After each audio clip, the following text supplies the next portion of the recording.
It's 2020 and we know almost everything there is to know about where the food we eat comes from and also the people that cook it. The chicken you'll be enjoying tonight, his name was Colin. Here are his papers, okay? That's great. But when it comes to flowers, they've been reduced to Instagrammable eye candy, with few people stopping to think about where those flowers they're grabbing at the checkout come from. My name is Sullivan Owen. As a floral designer, it's my job to make gorgeous designs and have them photographed to showcase the spectacular flowers.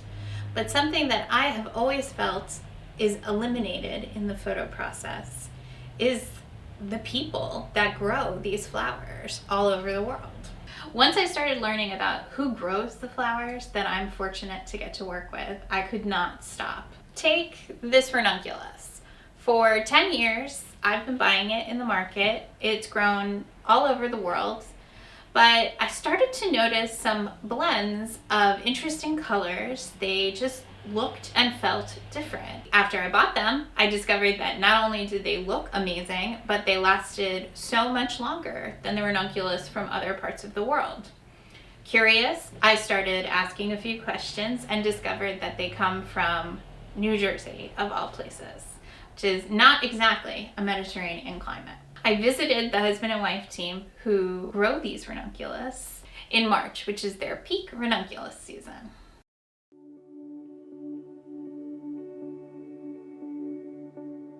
I'm Brian Hawtaw. This is Kimberly Hawtaw, and we are at H.J. Hawtaw and Sons.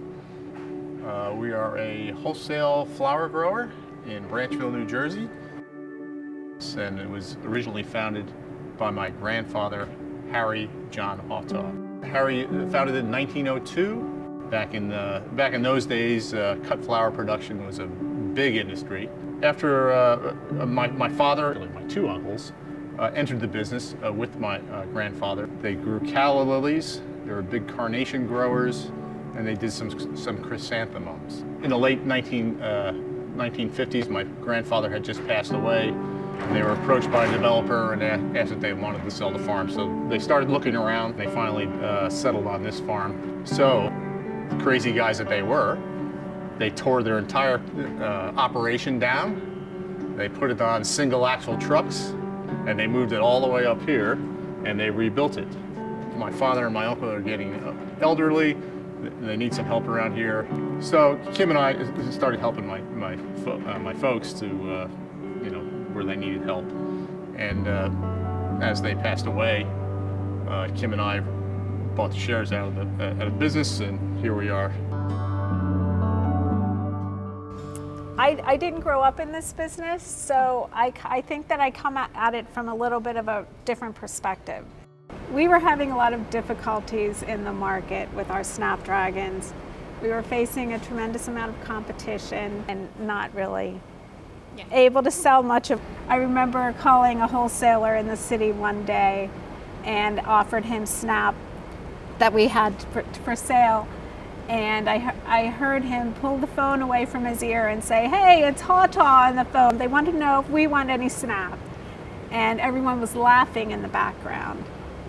And that just inspired me to say, one day you will be calling me for flowers that we're selling. And I've just been determined and never forgot that experience. And I'm not one to just sit back and say, okay, we're doing everything that we need to do and we don't have to change anything. Always, always, always looking for how to do things, to offer new products and how to do things better.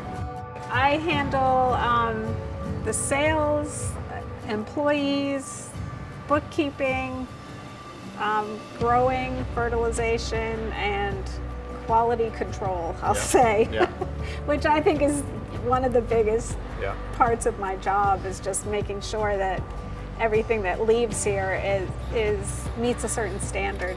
It's something that I think I've been vocal about with my employees, and it's something that I hope speaks to the quality of our product as well. You know, we do try to take that extra step to produce something that I want the flowers to sell themselves, you know, so that's what we're striving for all the time. They're just amazing.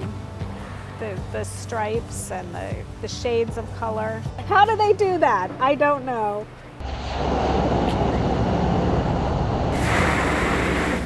I take care of most of the maintenance in this operation, and it's a lot of maintenance, a lot of work. For a number of years, I was running this place with 2 boilers that were totally not dependable, and it was terrifying because when you got nights that were below 0, the wind is howling, there's a snowstorm coming in, and you have just a small, thin sheet of glass between your entire crop and destruction. It was nerve-wracking. Most men, when they get to midlife, they get a red Corvette. I got a red boiler. Lucky me. Another crazy thing is, when I was younger, they didn't have any alarm systems for these. And so there were a lot of nights that I would sit in a chair when I was a kid. And I would sit in a chair overnight here, just watching the boilers. And if there was a problem, I would have to call my uncle or my father. So I did a lot of reading. When we took this business over, it was really struggling. It was a true leap of faith when we took it on, and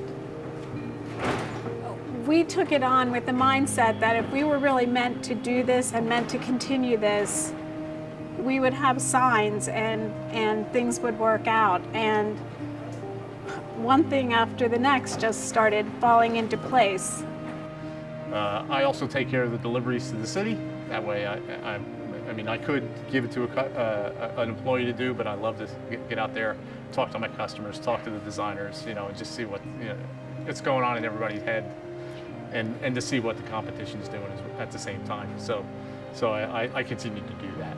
So if you look back, as far as I can remember, I mean, I think my father took me down to the market when I was probably around 5 or so. So probably gonna have, as far as being around that market, most of those guys I haven't beat the seniority, although they may be older than I am. I've been there longer than they have. After working so hard as we have worked over the last few years, it's very humbling to know how much hard work has gone before us.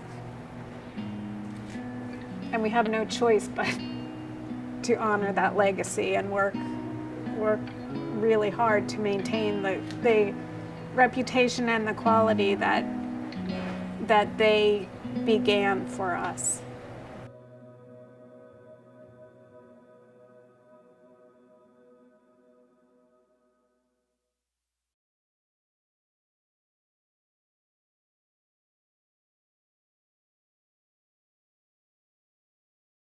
Thank you so much for watching. The Hatas and thousands of other growers around the world plan their seasons a year in advance, so it's difficult for them to pivot when challenges arise. I like to think of it as a startup who has to begin the startup process every single year.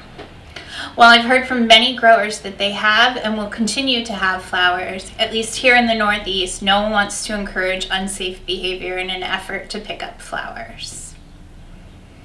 Some growers have seeds and tubers available, some will have nationwide shipping in the next month or so, and some will need their community's support to purchase CSA memberships, no-contact deliveries, and no-contact bouquet pickups. I know that no industry is safe from the struggles that COVID-19 is causing, but I also know that my floral community is relatively unknown and that few people are aware just how many workers are behind a grab-and-go bouquet. It has always been my goal with this project to highlight those people, to share their stories, and to remind us all that flowers are grown, not manufactured.